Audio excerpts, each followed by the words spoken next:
जोई प्यारो करे सोई मोहि भावे, और भावे मोहि जोई सोई सोई करे प्यारे। तो प्रियालाल का उसी हृदय पर निवास होता है जहां दैन्यता होती है। सृष्टि मिश्रा जी इटावा से। राधा वल्लभ से। श्री हरिवंश महाराज जी। महाराज जी 84 जी की फलश्रुति में लिखा है कि वृंदावन वास सखी सुख के अधिकारी। तो क्या महाराज जी अगर हम 84 जी का पाठ करेंगे तो हमें वृंदावन वास मिल जाएगा? शरीर रहते या शरीर पूरा होते, दोनों बातें हैं। अगर प्रबल इच्छा हुई तो शरीर रहते व्यवस्था बना देंगे, अगर प्रबल इच्छा नहीं हुई तो शरीर छूटने के बाद वृंदावन वास होगा। मिल जाएगा ना महाराज? हाँ, रोज 84 जी का पाठ करे तो गारंटी इस बात की कि छुट 84 भ्रमंते निरखय जुगल किशोर, निरखय जुगल किशोर भोर अरु रैन न जाने, पिय रूप रस मत भयो कछु मनई न आने, प्रेम लक्षणा भक्ति होए ही आनंदकारी, अरु वृंदावन वास सखी सुख। तो जो महापुरुषों ने लिखा है वो परम सत्य लिखा है जी। महाराज जी आप एक बार अपने मुख से कह दीजिए, आपने मुझे स्वीकार कर लिया, आप ही मेरे गुरु जी हैं, बस एक बार। नहीं, हम सबको ये कहते हैं सब श्री जी के हैं और हम श्री जी के हैं, बस इसी में सब आ गए। हाथी के पैर में सब पैर आ जाते हैं, है नहीं? हम पर्सनल हम किसी को कहने का अधिकार नहीं रखते, क्योंकि हम तन मन वचन से श्री जी के हैं। तो जो श्री जी का है वो सब हमारा है, चराचर जगत हमारा है, पूरा विश्व हमारा है, हम पूरे विश्व के हैं, किसी एक के पर्सनल नहीं, हम सब के हैं, सब हमारे हैं और हम सब के हैं। रविश कुमार जी। राधा वल्लभ श्री हरिवंश। श्री हरिवंश महाराज जी। गुरुदेव भगवान कृपा करके समझाएं कि स्थूल सूक्ष्म और कारण इन तीनों शरीरों के अलग अलग कार्य क्या हैं और आत्मा का अपना शुद्ध कार्य क्या माना गया? आत्मा अकर्ता है, उसमें कोई क्रिया नहीं है, कोई कामना नहीं है। जो स्थूल शरीर पंचभूतों से बना हुआ है इसका जागृत अवस्था में भान होता है, जैसे इस समय इसके द्वारा देखना, सुनना, स्पर्श करना, रसास्वादन करना, ये जो 5 ज्ञानेंद्रियों के शब्द, स्पर्श, रूप, रस, गंध, घ्राणेंद्रिय से गंध लेना, ये 5 ज्ञानेंद्रियों के द्वारा ग्रहण त्याग आदि जो क्रियाएं होती हैं वो कर्मेंद्रियों के द्वारा, जैसे हाथ है, पैर है, मलमूत्र के द्वार हैं और वाक इंद्रिय। तो 5 कर्मेंद्रिय, 5 ज्ञानेंद्रिय, ये स्थूल शरीर को संचालित करने वाला जो मन है, बुद्धि है, चित्त है, अहंकार है, अंतःकरण चतुष्टय है, ये सूक्ष्म शरीर है। ये सूक्ष्म शरीर स्थूल को क्रियान्वित करता है। तो जागृत अवस्था में जिसका भान होता है उसे स्थूल शरीर कहते हैं, और स्वप्नावस्था में जिसका भान होता है उसे कारण शरीर कहते हैं। जैसे स्थूल शरीर सोया होता है और आप स्वप्न देखते हैं तो उसमें भी क्रियाएं होती हैं, उसमें भी दुख सुख का अनुभव होता है, वो सब झूठा होता है पर होता है ना। तो उस समय जो स्वप्नावस्था में होता है वो सूक्ष्म शरीर होता है, उसमें जो क्रियाएं होती हैं वो सब असत है। ऐसे स्थूल शरीर की जो क्रियाएं होती है वो सब असत है, इनकी सत्ता नहीं है। ना सतो विद्यते भाव, ना भाव विद्यते सता, इसकी सत्ता ही नहीं। और जो आत्मा है उसकी सत्ता है। जो कारण शरीर है वो 3 गुणों से मिलित स्वभाव की रचना हुई है, उसके अनुसार, स्वभाव के अनुसार सूक्ष्म शरीर बर्ताव करता है। सूक्ष्म शरीर जो बर्ताव करता है स्थूल शरीर में उसकी क्रियाएं होती हैं। अब जैसे दैवी स्वभाव का है तो उसके दैवी है, भागवती का आचरण होते हैं। आसुरी स्वभाव का है उससे राक्षसी आचरण होते हैं। आत्मा के प्रकाश से, पावर से ही ये क्रियान्वित होते हैं।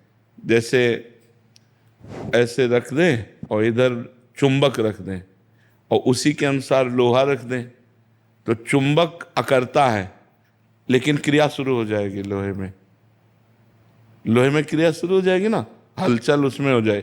जड़ लोहा, उसमें हलचल करने की सामर्थ्य नहीं, पर वो चुंबक का प्रभाव ऐसा है। चुंबक की कोई कामना नहीं है कि उसमें हलचल हो, चुंबक कोई करता नहीं है कि उसमें हलचल हो, उसका प्रभाव ऐसा है। तो आत्मस्वरूप का प्रभाव ऐसा है कि उसके ही प्रकाश से, उसके ही बल से बलवान्वित होकर कारण सूक्ष्म और स्थूल शरीर ये संचलित दिखाई देते हैं। आत्मा निर्विकार है, चैतन्य घन है, निर्लेप है, उसमें किसी प्रकार का कहीं कोई क्रिया या कोई अभाव नहीं है। स्थूल शरीर में आसक्त हो जाने के कारण मैं आत्मस्वरूप भ्रमित होकर कामनाओं में फंस गया। स्थूल शरीर का अगर राग छूट जाए तो सूक्ष्म शरीर पवित्र होने लगे, सूक्ष्म शरीर पवित्र होने लगे तो स्वभाव भागवतिक हो जाए, स्वभाव भगवत स्वरूप हो जाए।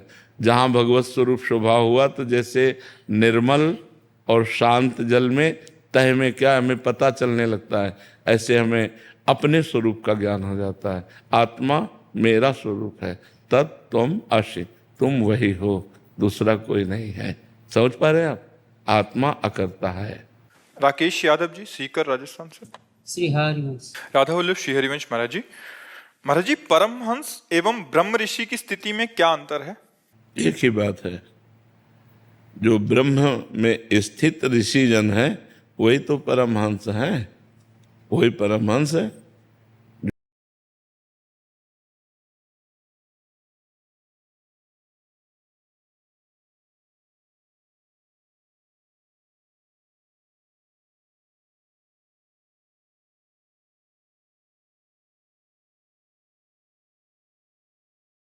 अपने स्वरूप में स्थित है, जिन्हें ब्रह्म ऋषि कहा गया, वही परमहंस है। और परमहंस भगवान का स्वरूप है। जैसे परमहंस श्री सुखदेव जी ब्रह्मर्षि श्री भगवान श्री कृष्ण द्वैपायन व्यास जी, तो कोई अंतर थोड़ी है।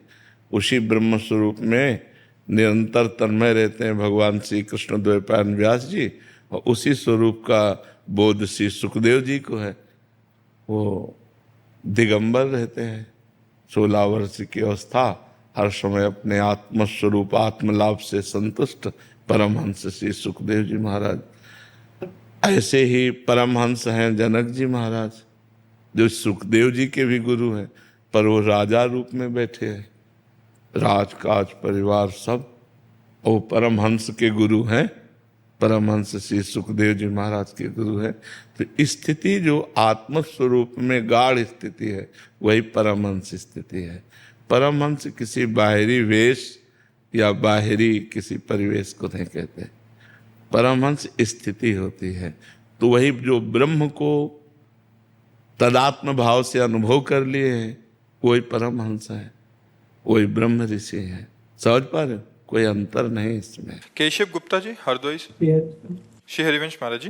महाराज जी, हमारे अंदर यदि काम, क्रोध, लोभ, मोह आता है तो इसमें हम अपने आप को दोषी माने या फिर हर युगों के प्रभाव की भांति कलयुग का प्रभाव? नहीं, कोई कलयुग का प्रभाव नहीं है, ये हमारी गलती है।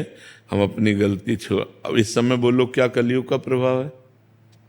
इस समय आप बताओ क्या कलयुग का प्रभाव है? जहाँ हम भागवतिक वातावरण, जहाँ भगवान नाम कीर्तन, जहाँ भगवत चिंतन, वहाँ कहाँ कलयुग? अब कलयुग है, उसके स्थान है, कलयुग के स्थान है मदिरा पीना, परस्त्री गमन करना, हिंसा करना, जुआ खेलना, चोरी करना, परधन अपहरण करना, झूठ बोलना, यही सब है। अगर ये नहीं है तो कलयुग नहीं है। अगर ये है तो तुम्हारी बुद्धि भ्रष्ट हो जाएगी। इन दोषों से बचो। परीक्षित जी ने कलयुग को स्थान दिए तो इनको छोड़ दो और नाम जप करो। नाम जप से कलयुग का प्रभाव नष्ट हो जाता है, जो कुप्रभाव होता है। और कलयुग समयुग आन नहीं, हाँ, जो नर कर विश्वास, गाय राम गुण गण विमल, भव बिन तरह प्रयास। कलयुग के समान कोई युग नहीं, इसमें बहुत कम समय में भगवत प्राप्ति हो जाती है। गुरु जी